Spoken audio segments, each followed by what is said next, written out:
Welcome to What a Creep, the show with Margot Donahue and Sonia Mansfield talking about creeps from the past to the present.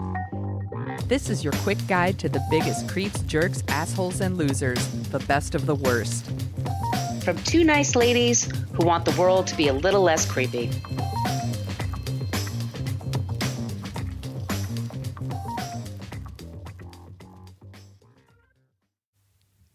Welcome back to What a Creep. This is Margot Donahue, and my cohort in creepitude, as always, is the amazing Sonia Mansfield. Hey, Sonia. Hello, my friend. Hello, my friend. We've got a Tucson-sized creep today, a desert creep from the 60s. This is a famous Charlie killer. There's Manson, there's Starkweather, and now there's this asshole we're talking about today, Charlie Smitty Schmid. But before we get there, we do have a little bit of housekeeping to do. Yes. Housekeeping. So housekeeping. Here we are. We do have a basic... Let me just start with this. We are the podcast that talks about creeps from the past to the present. We always end the show with someone who's not a creep. So you go away feeling a little bit more hopeful about the world than you went in. Hopefully. Hopefully. Yeah. We do have a basic Facebook page. We don't use it. It's just a place for people to complain about our language. You should know we use salty language on this program. Fuck yeah. We have a private Facebook group. It's What a Creep podcast group. You do have to ask to join. If you get in, you have to be nice. Yeah, please read the rules of engagement. Yes. We are sticklers for those. We do enforce them. They are not there for your amusement. They are there to be followed. But we are a great group, and it's actually a really amazing group of people. We keep it tight, y'all. Absolutely. And we talk about creeps and non-creeps and all that good stuff there as well. You could follow us on Twitter at CreepPod because somebody had What a Creep for over 10 years and never used it. Creep! We're on Instagram at What a Creep. And you can just send us an old-timey email if you'd like to.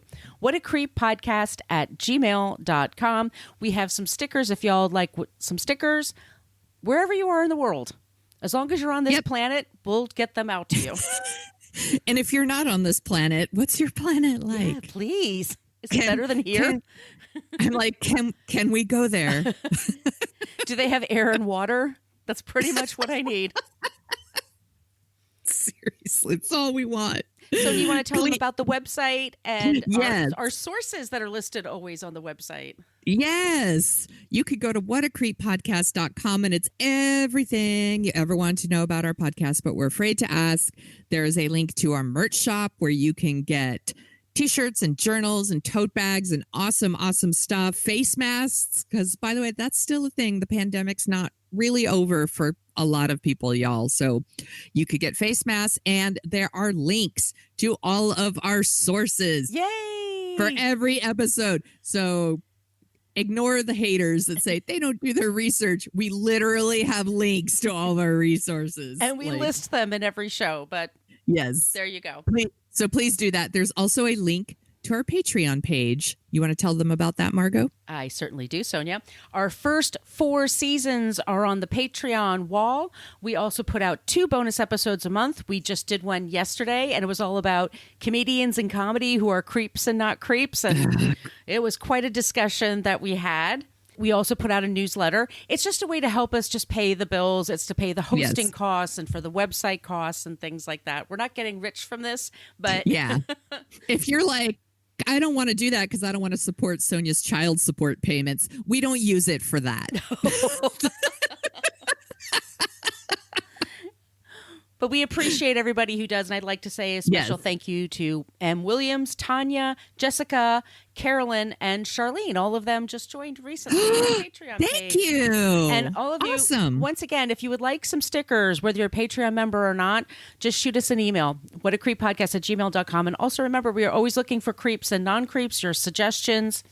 It's very helpful to us. I think I've gone through everything, Sonia. Have I?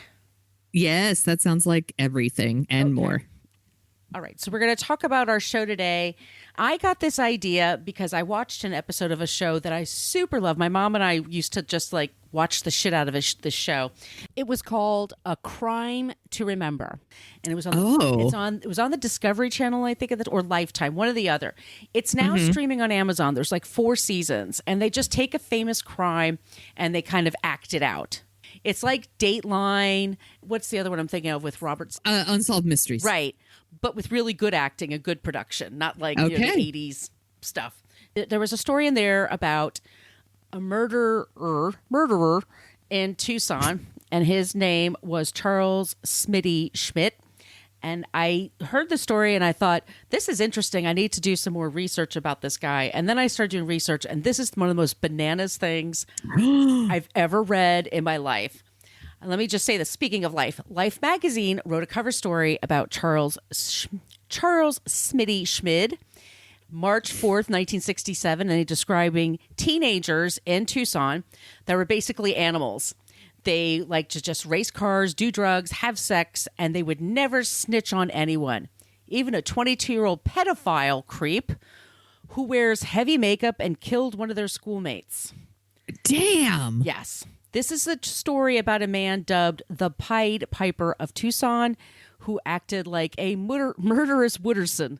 That's a dazed and confused joke, I'm telling you. Yes, yes. He's an older guy hanging out with kids, not saying, all right, but just kind of, where the girls at? I need to kill somebody. Yeah. I get older and they stay the same age. Exactly. And then I murder them. Trigger warnings: murder, sexual assault, and animal abuse. I will. Oh, no. I'll give you a warning about my sources. Life magazine. All the links are, by the way, in the show notes. Mm-hmm. There's Life magazine. There's just a PDF of the article. There's also a Life magazine link with all the photos. Photos are very interesting. The reporter went out for a month, took pictures of a lot of people, and interviewed the friends of Charles Schmid, and then basically was slut shaming all the girls, all the women that were in there. It was really offensive.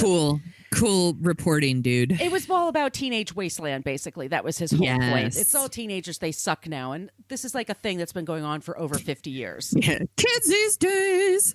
I was having this argument with somebody. They're like, when we were kids, we didn't have the internet. We didn't have video games. We didn't need that. I'm like, yeah, we needed it. It was really fucking boring without it. We had our things too, by the way. We did. We all had every generation of kids has their thing. Yes. They have their thing. Like, by the way, I'm like, I don't know how old this person was, but I 100% had an Atari 2600 and I was obsessed with my Atari 2600 and my Walkman. I was also obsessed with. Yes. Yeah. And all my records and shit like that. But I would have loved the internet back then. Are you kidding me?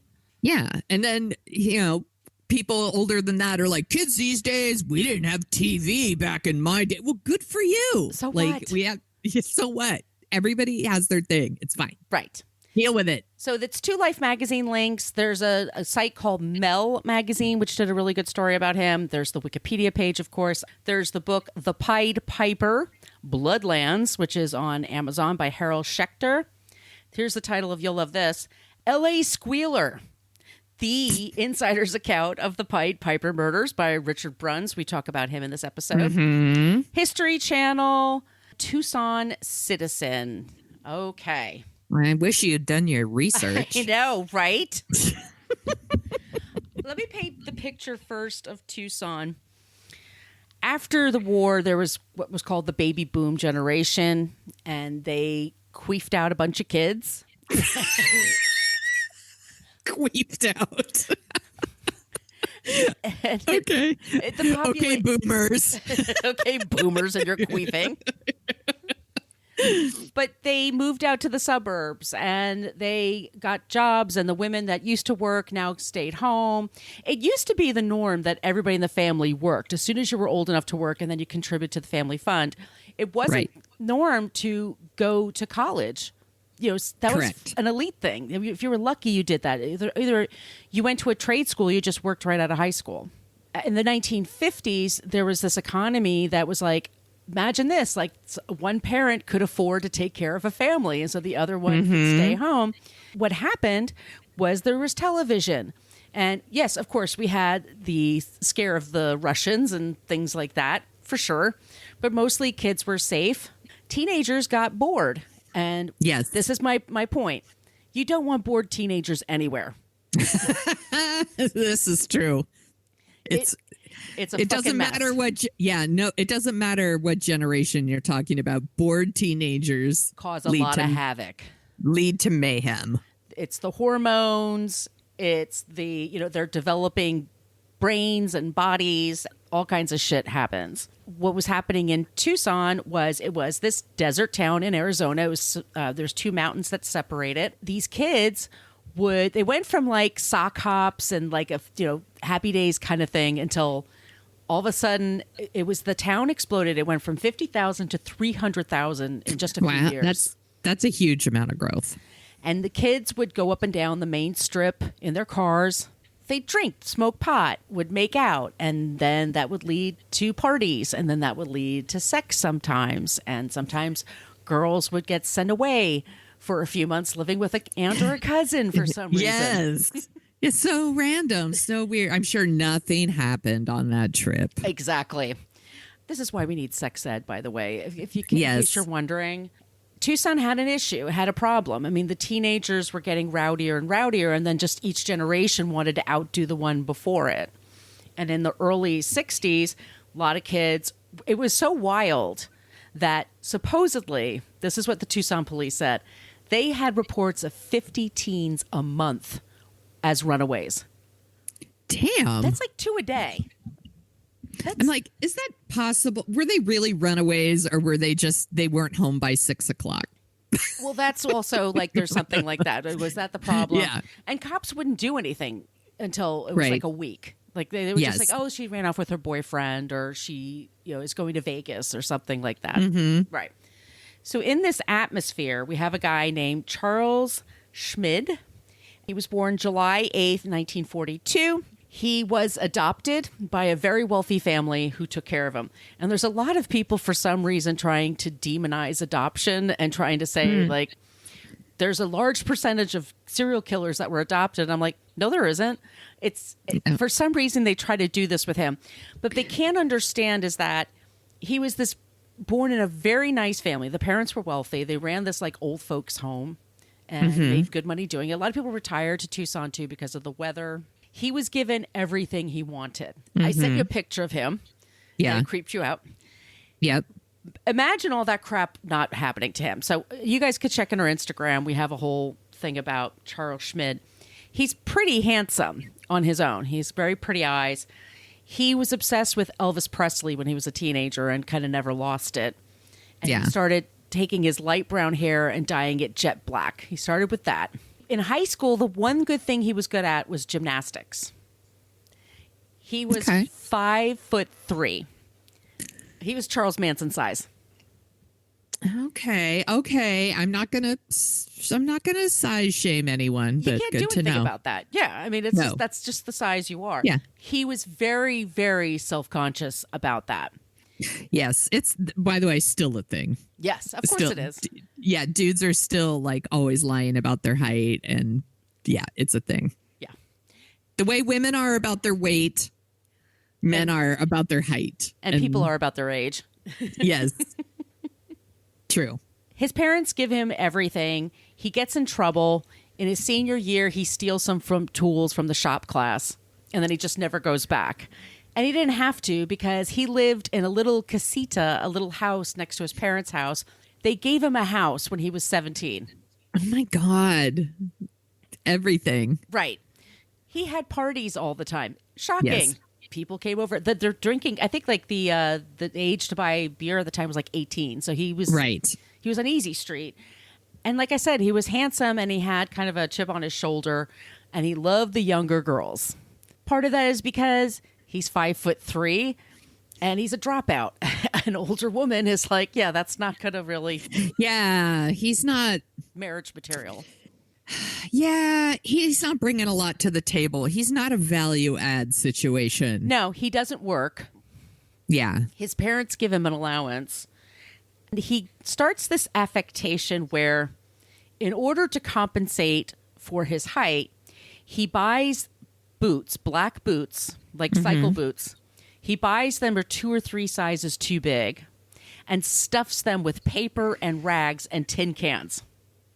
Wow. When he walks around, people said he looked like a demented Santa Claus. Like he just couldn't keep his balance. Okay.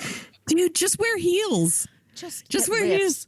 Lifts. They had them in the back Or of who the magazine. cares? Or who cares? Just make it your thing. Just be a fucking short king, man. Yeah. It's fine. Be a fucking short king. Yeah. But he wanted to be like Elvis. Elvis was his whole hero. So he dyed his hair black. He dyed his eyebrows black. He dyed his chest hair black. He took tanning pills, which was a thing. He took tanning pills by the handful and just laid out in the sun as much as possible. He would put white lipstick on his lips. He would sleep at night with a nose clip. What are the clips I'm thinking about? But he would, what you do like for laundry, like a clothespin. Clothespin, kind of. Yeah. He would put that on his lips to make them pout, and he would walk around pouting. And then he thought it would make him look tough if he had a beauty mark, which got bigger and bigger every time. Oh no! He also put on pancake makeup. You know, like you could see that line where he has the right. He did that. Oh my God. And Wow. He also really. Also, Sonia. Yeah. He put on a tape between the bridge on his nose, and it was flesh colored, and he did that to make it look like he was just in a fight. What the fuck? He had a really fucked up self-image. No, there's definitely some body dysmorphia going on there. Like, that's like Michael Jackson level of like, I look great. What are you talking about? This is normal. Yeah, I'm totally normal. This is totally fine. Why are you making fun of me? Smitty gets kicked out of high school. He doesn't feel like getting a job. He's certainly not going to go to school. He gets a series of girlfriends. He woos them, and then he tries to get them. His whole thing is like he's going to have them get a job. He would get a joint account with them, and they would put money in the joint account, and he would take all that money out. And a couple of girls fell for this, but most of them were like, nope. And they're like, no dice, my short king. Yes, I'm out of here. No. Oh my God. This guy's like an original Tinder swindler. He is a Tinder swindler. He's also strutting around up and down the strip. There was a song that was called The Pied Piper, and it's a pop song. It's I'm the Pied Piper. It's just the Life magazine article included some lyrics and called him the Pied Piper and make it sound like it was really evil. It's not a very evil name for somebody, I think. No. Also, I just love the image of him walking around with his tin can boots. Like, he looked ridiculous. And then people thought he had wooden feet. People thought that he was... They didn't know his... Oh, and another thing he used to do, Sonia, is he was obsessed with Elvis, and Elvis could play the guitar, so he pretended he could play the guitar. And what he would do, he would have people over, he would hide a record player, and then come out on stage and pretend to sing and play guitar. People must have been like, what the fuck am I seeing? All right, let's paint the picture here. He's got like tin cans in his boots. So he's like, now I'm going to play the guitar. He's clearly lip syncing. Yes. He's like Milli Vanilli-ing that shit. And everyone is probably like, we know when we hear live music, our ears work. We can tell that this is a record. And he's like, I'm killing it. I'm living my best life. Yeah. And he's got a huge fake birthmark. It's probably like the size of a fucking fist at this point. I'm killing it. The birthmark got bigger and bigger. The pancake makeup got thicker and thicker. It would smear on his food, like it would fall off of his face. But here's the thing. He bought the beer and he had a house. So the teenagers were like, he's cool, like Wooderson. I would have thought he was cool when I was 16. Nobody paid attention to me when I was 16. No 16-year-old paid attention to me when I was 16. This is true. Right? This is true. Actually, you would appreciate any kind of attention. And also, you'll put up with a lot when you're underage to get your hands on booze. And some weed. Yeah. Yeah. I've been in so many homes or in conversations with really boring people on stinky couches because that's where it was, you know? Correct. And he had a lot of girlfriends. He had a lot of female admirers. Once again, he had his own place. That's always something way more. It's better than the backseat of a car. Fact. Right. He did have some friends. He had a friend named John Saunders. He had a friend named Richie Bruns. These are people we'll be talking about. And there's Mary French. And Mary French is described in the Life magazine article as frumpy. Oh, cool. I And like with where not this much is of going. a body. Nice. Nice job, Life magazine. My favorite is in the Once Upon a Time show where somebody said, how did they put it? Basically, she was really dumb. Just would fall for anything. Smitty is how everybody called him, Smitty. Smitty was getting bored because he's just driving around. There's no internet. There are no video games. There's nothing to occupy this man's time. He's a huge loser. His money's going to start running out. His parents are starting to run out of money. He's getting older, and he's hanging out with teenagers who, like, as they get older, they realize what a loser he is. And he decides, you know what would be cool? I want to kill a girl. I want to murder someone. That'll do it. And John Saunders and Mary French were like, okay, we'll help you. What the fuck? There's a girl named Aileen Rowe. She's 15 years old. And if you see the pictures of her, she's cute as a button. She had just moved to Tucson with her mom. Her mom just got divorced and had custody. And her mom worked the night shift at the hospital. Back then, this is what people did. You let your kids, you can't afford a sitter. She didn't know anybody. Right. She's working nights, and she's like, you go to bed. Yeah. Just lock the doors. Yep. Go to bed. Absolutely. Yeah. And by the time you wake up, I'll be here and I'll make you breakfast, and I'll take you to school and then I'll take a nap. Aileen was very smart. She wanted to go to college. This is a thing that happens. I know it happened to me, but she was 15. She made friends with some people who were kind of rough. And I was a really good kid. I was a very good kid, but I still knew the burnouts and the older people that should have been hanging around me. Yeah, I was one of those kids that was super naive and like nice to everybody, but I also would figure out pretty quickly when I was out of my league or over my head, and I would just kind of back out of the room and walk home. Yeah, from wherever I was, because I was just a nice kid. I was. Well, yeah. And we're also women. We're raised to be polite. We're raised to be nice. The worst thing you could be is a bitch. The worst thing you could be, we'll get to that story. Yeah. She becomes friends with Mary French, sneak cigarettes and talk about boys. Smitty would come over and hang out sometimes with his face of makeup and his boots and everything. And his tin can boots. His tin can boots. Aileen, who's being a very good, nice person, is like, her mother says, that guy's a creep. You got to get away from him. Don't hang around that guy. And Aileen's like, yeah, he creeps me out too, Mom. But I think he's actually really nice deep down. He could be nice sometimes. It's just. Yeah. And she just wants to make friends. She's new in town. Yeah. Yeah. He decided she was one of the girls he wanted to kill. So fucking and awful. Mary befriended a bunch of girls in town. Aileen, it took a few times. They asked her out a few times and she said no. And then one night, it was very, very hot. And it was so hot that she would sleep in her bathing suit. And it was a hot night. And they were like, hey, we know somebody with a pool. We're going to sneak out and go into the pool, that's all it would take for me. Like, okay. So it's midnight. She opens the window and she joins them. She disappears.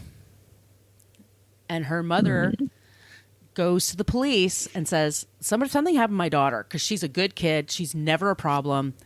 And she's been gone. And they're like, let's wait a week and see. She's probably just a runaway. They interview every kid in town. And every kid in town's like, I don't know. Never heard of it. Nope. Yeah.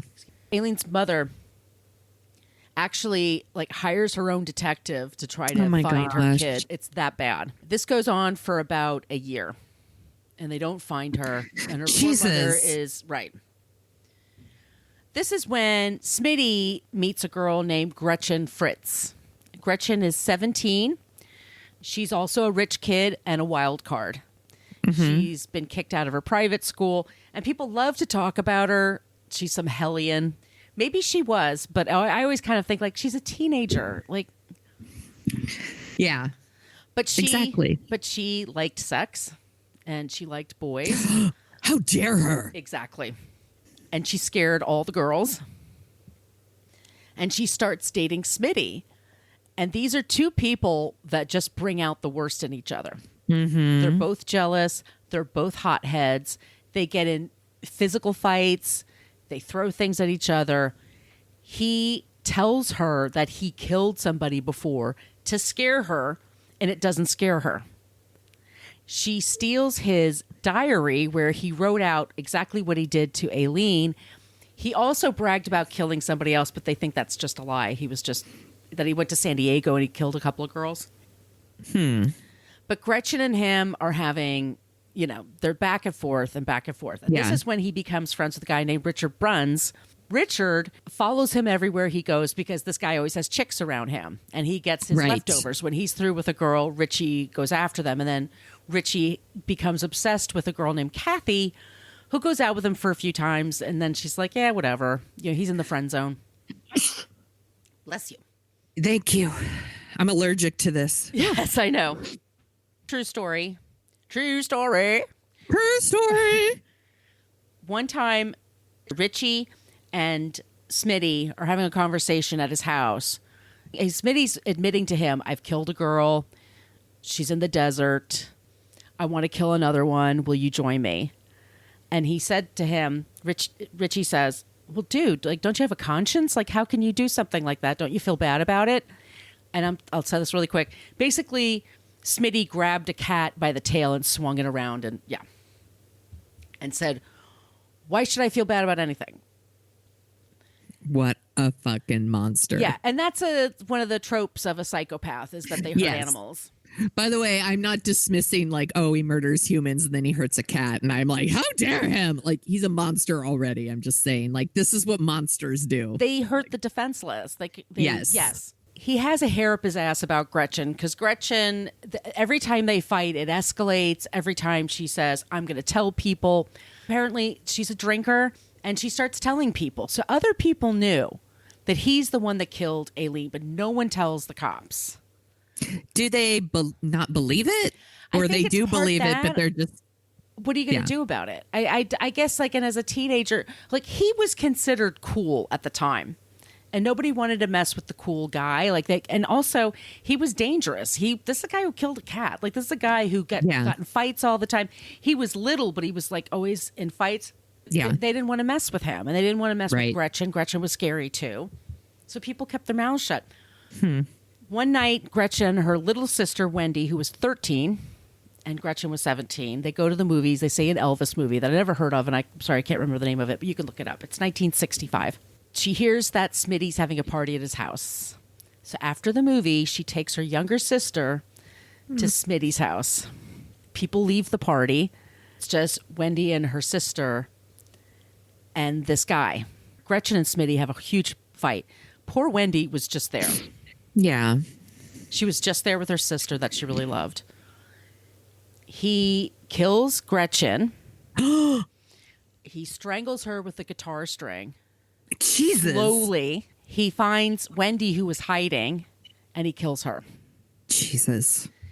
And That's then awful. He has Richie come over and says, you need to help me bury the bodies. And Richie does it. Jesus. He helps his friend out. That's awful. They bury the bodies in the desert. Once again, the cops are like, they're just runaways. Smitty calls and says, I hear they went to Mexico with some guy. And so the cops think they're in Mexico. This 17 and 13-year-old just on their own. Yeah. Sure. The parents call and they're just told, we're going to talk to all the students, but nobody will say anything. Right. There turns out there's a mafia in Tucson. It's this family. They have an outpost in New York. Do you remember the Donnie Brasco, that movie? Yeah. Yeah. It's that family. Oh, they had all an right. outpost in Tucson. And somehow Gretchen and Wendy's father knew the guy. He was a heart surgeon. I don't know why he knew them, but he knew them. And they took Smitty and Richie aside and said, we hear you guys know something. She was last seen with you both. What's going on? And they realized this is the mob. They're terrified. Yeah. Smitty takes off for San Diego. Richie calls the FBI and says, the mafia just scared me. And they said, well, you better get out of town too. Doesn't tell him about the killing. So he goes to his grandmother's house in Ohio, and he's obsessing about Kathy. Kathy. He's going to get Kathy. He's going to come back and get Kathy. He dreams about this. He sends love poems to Kathy. He calls her all the time. Her father's like, leave her the fuck alone, you loser. This is not happening. And Kathy's all, ack! She gets a new boyfriend named Irving. She's like, She grows her hair out. I don't have time for this. I have to eat chocolate and think about my bathing suits. I have to hate myself in a minute. By the way, I love Kathy. Oh, she's great.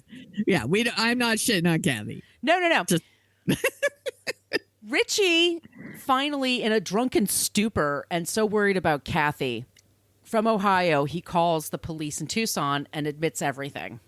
Wow. Okay. And they're like, well, you got to come in. He comes in. Smitty comes back. And Smitty's like, they're not going to say nothing. And Smitty's like, I don't know who did it. What? Mary and Johnny, the first two that helped him kill Aileen, they said they will go to the police. They will testify in court if they get a reduced sentence. Mm-hmm. And then the next year, there's a trial for the Gretchen and Wendy. In between the killings, him being caught, right after being caught, and then before the first trial, Smitty is set up on a blind date. Because why not? Hey, I know this guy who's perfect for you. I mean, look, he may have murdered some people, but he may get away with it. And he might get away with it, and he won't be on the market long. Yes. So you better hit that. Yeah. And he's rich. Well, the parents were losing money at this point, too. Yeah, because they had to I pay would for all these imagine. lawyers and shit like that. And then their reputation went into the hellhole. I can't believe somebody was like, let's set him up on a date. He was set up on a blind date with this girl. Her name was Diane, and she was 15. What the fuck?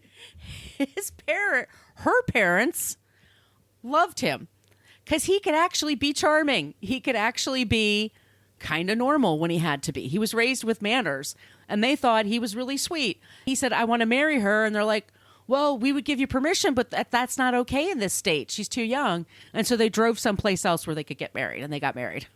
This was 1 month after they met. This is fucked up. What is wrong with people? I'll post in the Facebook group. His wedding picture is fucking bananas. The pancake makeup. How big is his birthmark? Huge. Like Richard Thomas size. Or I'm sorry, the beauty mark, not birthmark. Beauty mark. He has a beauty mark. Yeah. That's like, but he's got the super tan, pursing his lips. It's just absurd. It was did the girl like him, or was this like her parent? Oh, okay. They all loved him. They thought he was great. So,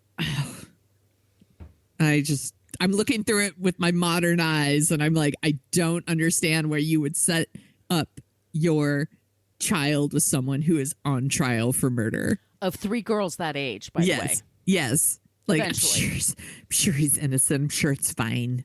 Kids talk. What are you going to do? Brr. Jesus. The trial is set for the one with Gretchen and Wendy Fritz. One of them shows where the bodies are. It's gruesome. They have bodies. They didn't have the body for Aileen yet, by the way. Nobody had found her. He goes to trial. Surprise, he's convicted in like 30 minutes. The jury just like took a bathroom break. What a surprise. What a surprise. And he just sort of shrugged his shoulders like, well, that's just what happens sometimes. And his poor wife is like 15 and freaking out, and then they got divorced. And then she went on to marry Jerry Lee Lewis. One of our other creeps. Me and Myra were getting married. We're getting married. After that, we have the trial then for Aileen Rowe. Richie is the one who gives the testimony. At first, Smitty decides to plead guilty, and F. Lee Bailey is his attorney, by the way, famous F. Oh, Lee my Bailey. God. He says, I'm guilty, but if I tell you where the body is, will you give me a break in court? And they're like, okay. He tells them where the body is. The police contact the media. They announce it on television, and people show up to watch them dig up the body of this girl, and they find it. Oh, my God. And there are children watching this. So awful. I know. You know what, though? If that happened now, people would still show up. Like, of course they would, but you don't let them. Yeah. No. Ugh. You just say, look, you're just going to mess up the evidence. Like, get the fuck back. Have some decency. Because people are curious. Also, I'm writing down F. Lee Bailey. I'm like, I'm not sure he's on the list, but I think he should be. We'll do some. All right. Yeah. Yeah. He's convicted again. The first time, by the way, I forgot to mention he got the death penalty. So he was trying to get the death penalty off the table. Got it. Lucky enough for him, that became illegal in America. They took the death penalty out of the courts at the time. Everybody was then, their sentences were commuted to life. And he was one of those lucky bastards that happened to. There's the Life magazine article that comes out, and they call him the Pied Piper. They take pictures of all of his friends. A lot of them are women, and it's like, here's Patty. I'm just going to say Patty Berg, my friend. Yeah. Sorry, Patty, but this is Patty and her unfathered child, her fatherless child. Oh my God! Yeah, it's Peggy all about putting on shaming makeup. them. She has an illegitimate child. This is Sandra. She's at a concert. She also has a fatherless child. No shaming of the men that are not with these women who are taking care of the babies. Right. She just accidentally got pregnant all by herself. That's how it happens. I mean, it's so fucking appalling. And these guys hung around them for like a month. And the whole thing is like, oh, nobody said anything. I'm like, yeah, a lot of people don't. I mean, and it's a different time and whatever. He goes to jail. Good. And it's a life sentence. Good. He tried to escape in 1972. Smitty. I remember I told you he was into gymnastics. Yes. They had a gymnastics team at the prison. Like they had a class and a whole gym. He sawed out the inside of a gymnastics horse, took it out, the stuff that's in there, and scurried in there. And he hung out in there and hid in there. That's some Ocean's 11 shit right there. And when they closed the gym, he snuck out and then crawled out a window and jumped over a fence. He was really active. He was very healthy and active and living. He could just boom. They caught him right away. I should hope so. And then 6 months later, he and a buddy get out again. And this Same thing? No, it was a different thing. They just ran. And they were out for 2 whole days. And then somebody from his high school saw him and like, hey, man, I remember you. And he looked exactly the same, not without the pancake makeup or anything, but he was wearing a woman's blonde wig. Nothing else different. Like he dressed like a... Yeah. Okay, dude. A hilarious picture of that, too. He's climbed in a gym, one of those horses. Oh my God. Okay. Yeah. All right. Also at this time, Sonia. Yes. You'd be happy to hear that Smitty is finding out he has an artistic side that needs to be explored. Oh. Of course he does. He writes poetry. I bet it's really good. Supposedly it's not bad. I'm not going to fucking read it. Fuck him. No, fuck him. Roses are red, violets are blue. Fuck you. I'm not reading that. He finds a teacher who says, you're actually really talented. You should stick to writing. He starts really getting into it.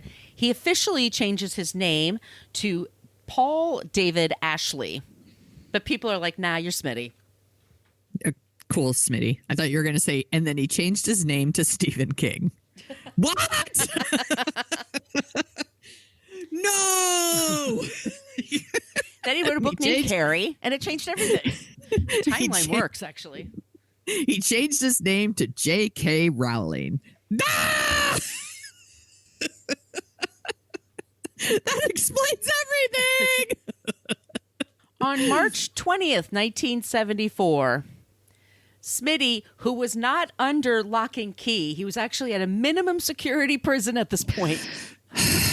He killed 4 people, escaped twice. He was in minimum security because he was a poet and an artist, and he was with other people. He was in a white nationalist group for a while. Cool. Which happens in prison sometimes. There are, they have the groups. Yeah. Yeah. And he decided to quit. He did one thing in his life. He was like, I don't think this is right for me. I'm going to. And he's cool. At least he draws the line at racism. Yeah. And the Aryan Nation apparently was not happy about this. Yeah. Because they lost one of their big stars. Yeah. Well, they always seem so level-headed and smart. I'm really surprised by this reaction. March 20th, 1974, he was stabbed 47 times by two fellow prisoners. He lost his right eye and one of his kidneys. Damn. And the names are Sneaky Pete and Dirty Dan. Those are the two guys. Sneaky Pete. There's a show called Sneaky Pete, but I don't think it's about him. No. No. And Dirty Dan? And Dirty Dan. When they found him, there was blood everywhere around the room. All over the door. The hands were on the door because he couldn't pull himself to get out. My God. He had blood on all of his body except his lips. I don't know if it was all that white lipstick over the years, like put a candy coating on it on top of it. Was repelling It's blood. water resistant, very water resistant. He lost his right eye and one of his kidneys right away. He still lived for 10 days. What? 47 stab wounds? Yes. It's the makeup, right? It's the makeup protected him and the tanning pills. The tanning pills. There was some kind of longevity in there. And he died, but he did wind up dying. Aw. He was left to his mother, who still looked after him and still thought a lot of him and still cared for him. But she said, don't bring his body to where we are. It's just bury him at the prison.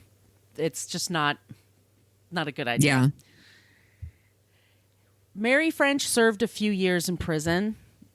There's not much I could find about her. And please don't tell me. I mean, I tried looking her up, but I think she's also kind of a victim here. I think this asshole really just took advantage of her. Yeah.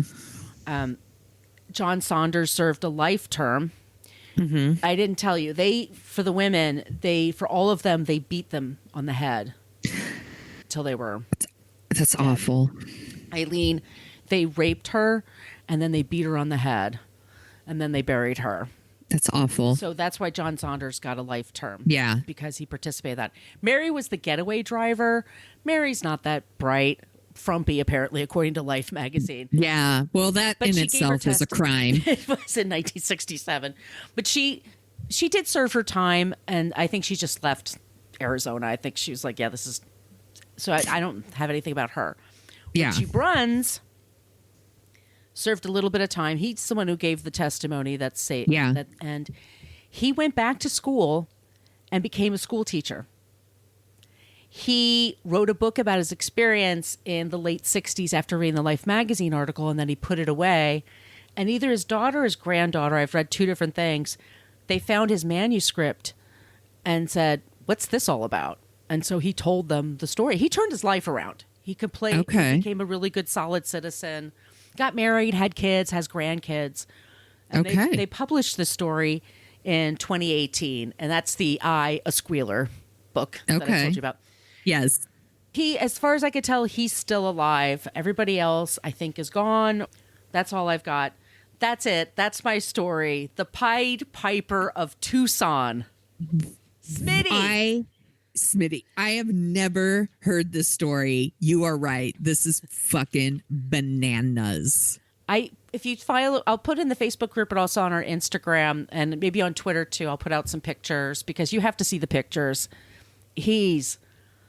Yikes, he's scary. Yeah. Just nuts. What a fucking creep. And I think that's part of the reason people didn't say anything. Because he get like a guy that'll walk around.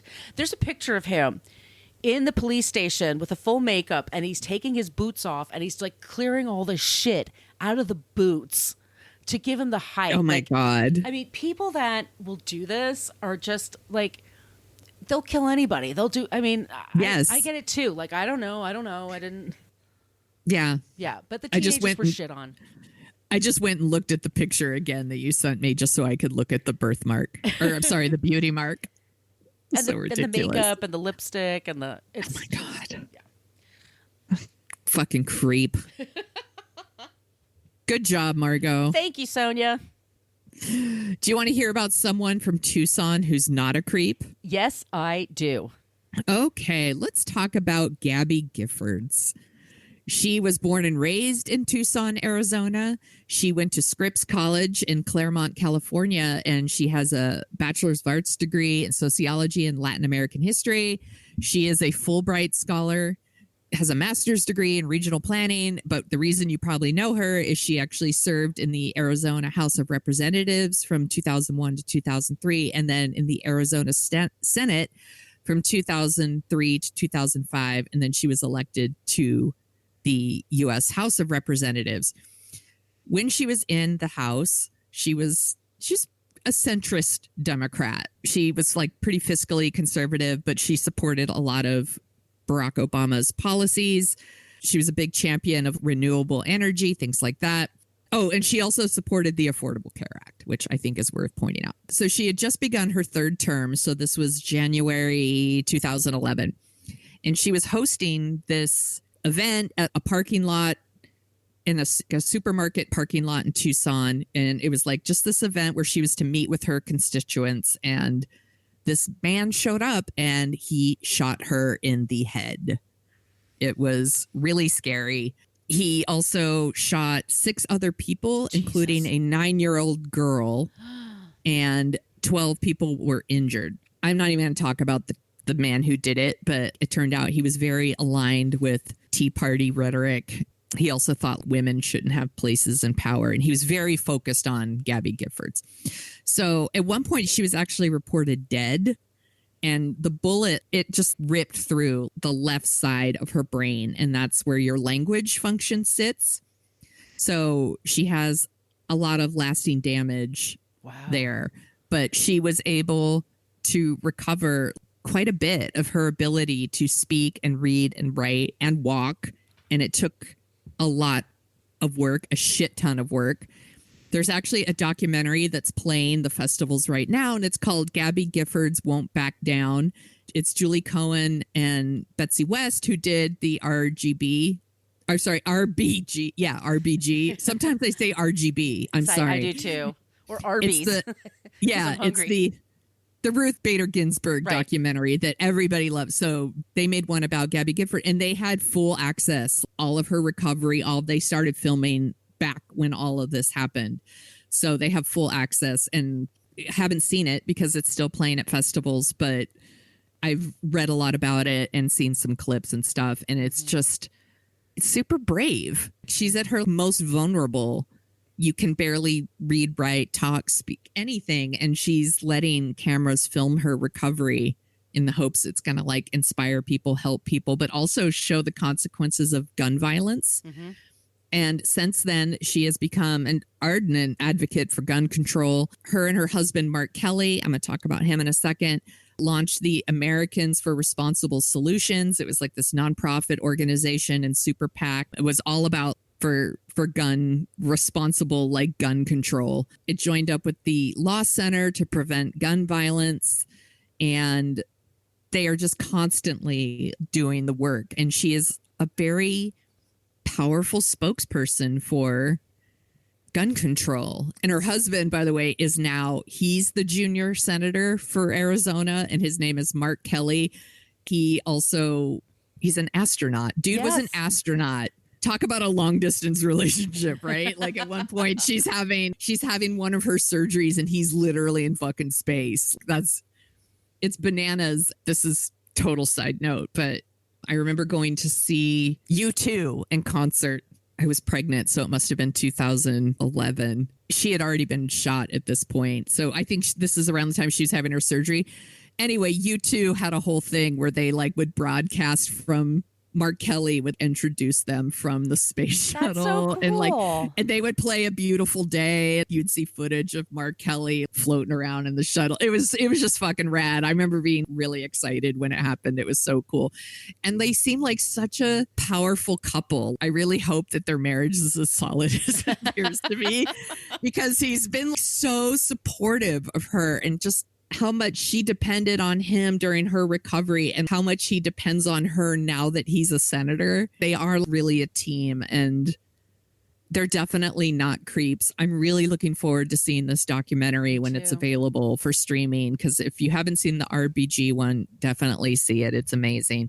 But that is our Not a Creep, Gabby Giffords. And if you want to donate to some gun control things, I'll put some links in the show notes. Okay. Thank you, Sonia. That was a perfect way to end the show with somebody who's not a creep. And yes. if you have suggestions, once again, we love it when you use the Annie Potts GIF. We got one from Ghostbusters and any of our social media things, or be old timey about it. Send us an email, send us your suggestions. whatacreeppodcast@gmail.com. If you'd like some stickers, that's a great place to send us your address. Like I said, if you're not Mark Kelly and you're up in space, we can pretty much, I think, get some stickers out to you. Correct. Oh, but by the way, if you like the sound of our voices, we also co-host a show called Dorking Out, where we dork out about movies. We're dropping this on Easter Passover weekend, so we're doing a replay. Next week, we're going to be having Beverly Hills Cop. Yes. Adam Risky from F This Movie is going to join us, and we're going to talk about Beverly Hills Cop. We are going to have the most fun. We always do when Adam joins us. I'm really looking forward to it. And I'm looking forward to this rewatch of Beverly Hills Cop. I'll just say that. And I should say, by the way, we did Rockstar last weekend, and I think that did really well. But I put a clip on my TikTok, and it got almost 100,000 views. Damn! It went viral. Yeah. Some of our shit's viral. Yeah. That movie, we had thoughts and feelings, I'll just say. If you haven't listened to it, go back and listen to that one. You get to hear Margot's great impression of Marky Mark. Hey, can I have some of those passes? Hey! The most polite mosh pit ever. Hey, pardon me, excuse me. Pardon me. I'll be right back. Okay. Sonia, where could they find you? You could find me at thesoniashow.com and The Sonia Show on Twitter and Instagram and TikTok. Where can people find you, Margot? You can find me at Brooklyn Fit Chick for Twitter and Instagram. My TikTok is Margot Donahue. My site is brooklynfitchick.com. It's under construction right now, but it will be up soon. All brand spanking new and shiny. I'm super excited about it. Sonia, let's just tell everybody, happy Passover, happy Easter, be safe. Don't be a creep. Be a creep. Thank you for listening to us talk about creeps. You can follow us at What a Creep Podcast on Facebook, Twitter, and Instagram. But don't follow us too closely. You can email us your creepy stories at whatacreeppodcast@gmail.com. But please keep your dick pics to yourself.